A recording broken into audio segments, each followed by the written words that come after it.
the more happy and reaffirmed we are with our choice to not have kids. Me and my wife seem to get a lot more active enjoyment out of not having kids than anyone I know seems to get out of having kids.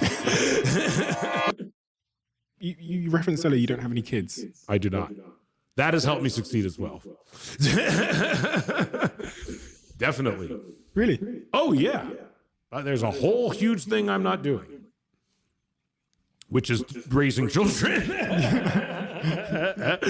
Would it, people, obviously someone will be listening, but yeah, but it would make you happier. You know, someone might say that. I'm trying to rebuttal. I don't think it would. I've been around, obviously, a lot of children. I'm not ignorant to what it's like to. I've seen everyone I know has kids. I see. I'm 40 again. You know, like it's not. I know. You know, I've some of my friends have had kids for decades. You know, some people want kids. Some people don't want kids. I think a lot of people have kids before they even think about it. From what I've seen, honestly, you just are told. You go through life. You get married. You have kids. It's what happens.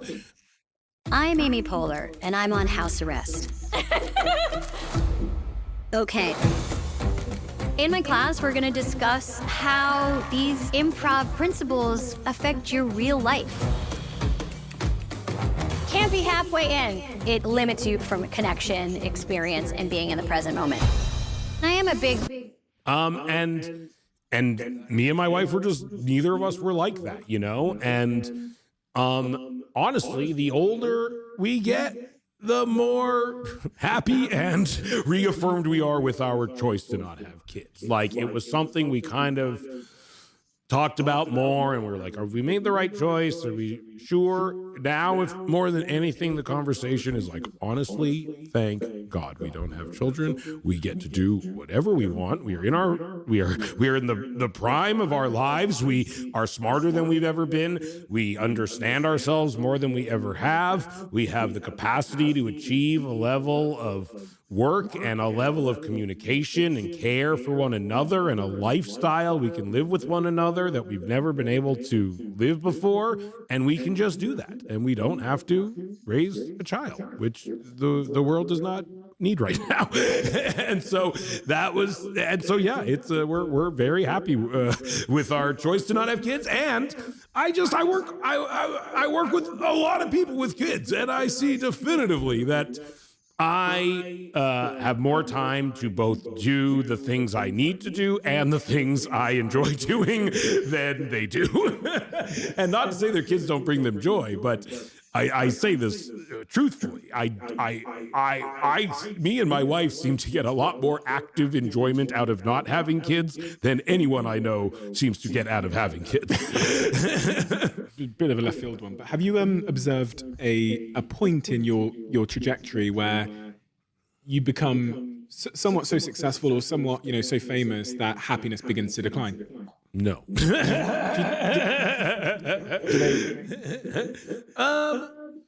It was never like being famous was never like a goal for me, you know what I mean? And so I don't have like this complicated thing where I was trying to become famous, and then I got famous and I realized being famous sucks. I always thought being famous kind of would suck a little bit. And so the idea that it is, it's great in a lot of ways, and it does suck in some ways, but that's not honestly a thing that I have a very conflicted relationship with. I've also been pretty famous since I was like 23 years old, and it's been a very long time since I got pretty famous. So I've had a lot of different relationships with it throughout that time, almost 20 years, I guess. And where I've been at for quite some time has been a pretty good place. And again, I have a lot of famous friends.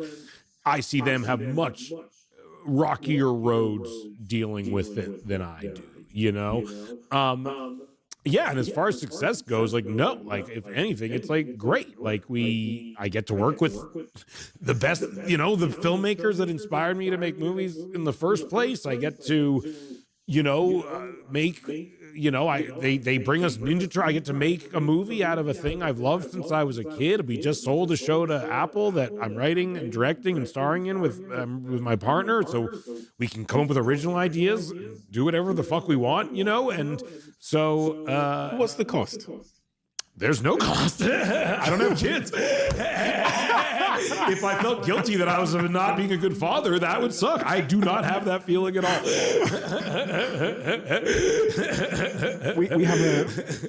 We have a closing tradition on this podcast where the last guest leaves a question for the next guest. Okay, great. Not knowing who they're leaving it for. And we have a new tradition on this podcast, which I'll talk to you about. Great. The question left for you. Yeah. Okay, the handwriting is not the best. Who left it? I can't tell you. Okay, That's a good. secret. Looking back on your love life, Okay. can you see patterns in it, good or bad? And what was the greatest love of your life? What did it feel like? And how has it affected you up until this present moment? And I guess this is a good time to slide that to you. There you go, Lauren. Yeah, I mean, I made a whole movie about how I was not well liked in high school by women, and yeah, I was never. No, Lauren, my wife, was the first serious relationship I ever had. I fell deeply in love with her very fast. We essentially moved in together after like a week, and almost have not spent any like significant time apart since then. You know, we've never broken up. We've never had any serious issue throughout the entire time we've been together, which has been like 17 years or something like that. And if anything, she has like really helped me do better work. She's been a real supporter. And also she herself is a brilliant writer and director and filmmaker. And she's been, you know, a very, at times, kind of direct voice in improving our work. I think the most tangible thing is the movie Neighbors, which we've talked about in the past, which is our most successful movie we've made. And one of the things people really liked about it specifically was the relationship between me and Rose Byrne's character, and how we are a couple, you know, traditionally in comedy for years, in my entire childhood, pretty much, it's like the comedic dynamic of a married couple was they hated each other. That was the joke. They fucking hated each other. They got on each other's nerves. They didn't like spending time together. The woman was usually annoying. The guy was usually cool and laid back. That was it. That was the comedic dynamic that essentially was like frozen into movie, you know, forever. And Lauren was the one who was like, what if it's like us and they fucking like each other, and they both like to smoke weed, and they both do stupid things, and they both go out and party, and I'm not telling you ever to not do something fucking stupid. If anything, I'm doing stupid things too. And we put that in the movie, and it completely changed the dynamic. And I honestly think it's like one of the reasons the movie became so like liked and successful. And so that's like a specific example, and there's many like. What's life like without her, though? Thank God there's not a whole lot of life without her. We hang out a lot, and I don't really leave LA to make movies anymore. Honestly, part of the reason is I just like spending time with her, and I don't like leaving Los Angeles as a result of it. I used to travel much more to make movies and shoot movies in other cities, and it sucked, and we'd go weeks without seeing each other, and ultimately you're just like, this isn't worth it. Like, this is my life. Like, this is like I'm not like saving up to cash in on something later. Like, I'm living my life not being surrounded by the people I want to be surrounded by, so I can go make a movie. And like that at times might be worth it, but I've done everything I can to not have that happen. And if you are willing to make a little less money, you can more often than not shoot a movie in Los Angeles. If you love the Diary of a CEO brand and you watch this channel, please do me a huge favor. Become part of the 15% of the viewers on this channel that have hit the subscribe button. It helps us tremendously, and the bigger the channel gets, the bigger the guests.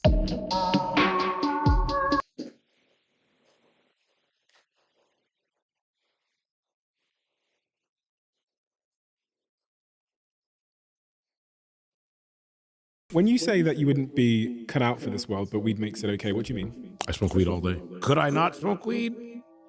Probably. Would I just much rather smoke weed all day? Yes. A lot of the ideas we've come up with hanging out and smoking weed. I probably wouldn't have made the movie Pineapple Express. Everyone has things they use to make their lives livable. Can you tell me, is there a cost to weed?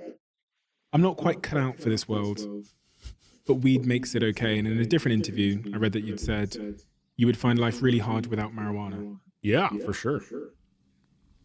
I smoke weed all day, so I would imagine it would be worse if I didn't. All day, every day? Yeah. Today? Oh yeah. After Every this? day. Yes, I smoke weed all day, every single day since I was 20 years old, maybe something like that. 20. Yeah. And I've been very productive in that time. Clearly that's what I've been missing. When you say that you wouldn't be cut out for this world, but weed makes it okay, what do you mean? I mean, in the book and in life, I equate it to shoes or glasses. Like it is, are shoes like a crutch we use, or are they a thing that we have culturally decided make our lives easier and better? That is exactly how weed is to me. Could I not wear shoes? Probably. Could I not smoke weed? Probably. Would I just much rather smoke weed all day? Yes. And it's the same. That is how I view it. It only makes my journey through this life more comfortable, more palatable, easier to process, easier to manifest the things that I want to do. Exactly how I would be trying to do the same things I do in my life without shoes on or without my glasses on or without a jacket on. That is what it would be like for me to do it without smoking weed all day. I could probably do it. It would just be a bit more of a fucking pain in the ass. So that Seth Rogen that didn't smoke weed all day, every day, what do you believe his life would be, how his life would be different? I would not probably have a weed company. I probably wouldn't have made the movie Pineapple Express. I maybe wouldn't. I mean, who the fuck knows? I maybe wouldn't have conceived of a lot of the things I've conceived of over the years. Weed has been always like a very powerful social element for me and my friends. We've hung out. A lot of the ideas we've come up with hanging out and smoking weed. You don't come up with the movie Sausage Party, not hanging out and smoking weed.